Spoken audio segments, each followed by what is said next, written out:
Instantes com Deus. Minutos de fé e esperança na palavra do Reverendo Reginaldo Borges. Ceia. Unidade em Cristo. João capítulo 6, versos 54. Quem come a minha carne e bebe o meu sangue, tem a vida eterna e eu o ressuscitarei no último dia. Queridos, entendo que a ceia é a comida da Páscoa.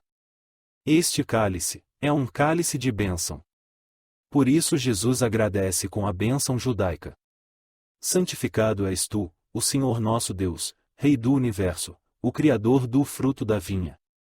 O vinho não era nenhum suco de uva, entretanto era habitual misturar o vinho com água. Marcos, diferentemente de Mateus, registra não o ato, mas o comando, e beba disto, todos vocês. Já Lucas e Paulo descreve a ação de Jesus, e não dos discípulos. No texto o verbo está no particípio deu graças, e se relaciona com a Eucaristia, da ação de graças. Alguns protestantes evitaram o termo por causa de suas associações com o catolicismo romano tradicional, mas o próprio termo seguramente não é censurável. A ceia revela a certeza da ressurreição. Desde a antiguidade a Eucaristia foi entendida como alimento da eternidade, e penhor da ressurreição. O Cristo presente sob as espécies de pão e de vinho é o ressuscitado. Quem come deste pão tem, de fato, a vida já ressuscitada e por isso eterna. Na medida em que vamos nos santificando, aumentamos a nossa comunhão com Cristo, e a nossa ressurreição vai ficando mais próxima da dele. O morrer é apenas um instrumento de descoberta do eterno. A morte é o último dia, e como salvos em Cristo Jesus alcançamos a ressurreição, a sentença do juízo, e a entronização na suprema glória dos céus. Isto significa a plena conclusão do plano de Deus em nós, a ressurreição para a vida eterna. Participar da Eucaristia, ceia do Senhor, é ter certeza de estar ressuscitado em Cristo. Ceia como símbolo da ressurreição. Não devemos perder de vista a dimensão de ressurreição presente na Eucaristia. Hoje já estamos participando da plenitude dos tempos que se dá pela ressurreição. Pois em Cristo fomos resgatados, vivificados, restaurados para sermos eternos. O simbolismo do Cristo morto e ressuscitado no pão e no vinho já antecipa a certeza do alimento eterno, diferente do maná do deserto. Esta certeza da ressurreição comunicada pela participação na ceia do Senhor, nos traz alegria, no mistério onde a morte de Cristo produz a nossa vida eterna. A ceia do Senhor também é símbolo de unidade. Todos nós que somos partes do corpo de Cristo, e assim aceitamos pela fé.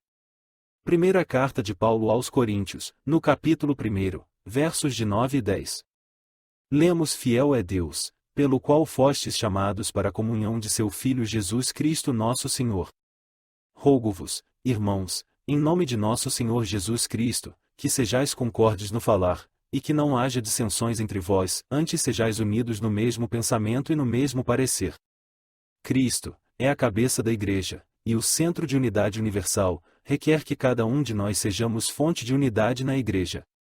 Mateus capítulo 12, verso 25, diz: Jesus, porém, conhecendo-lhes os pensamentos, disse-lhes: Todo reino dividido contra si mesmo é devastado, e toda cidade, ou casa, dividida contra si mesma não subsistirá.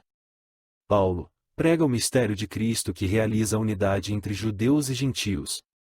Efésios capítulo 1 e verso 22. E sujeitou todas as coisas debaixo dos seus pés, e para ser cabeça sobre todas as coisas o deu à Igreja. Queridos, a ceia como banquete nupcial, casamento em Caná da Galileia, e como ato escatológico.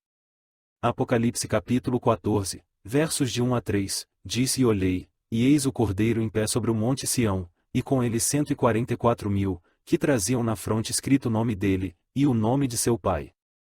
E ouvi uma voz do céu, como a voz de muitas águas, e como a voz de um grande trovão, e a voz que ouvi era como de arpistas, que tocavam as suas harpas. E cantavam um cântico novo diante do trono, e diante dos 4 seres viventes, e dos anciãos, e ninguém podia aprender aquele cântico, senão os 144.000, aqueles que foram comprados da terra. Amém. Áudio texto.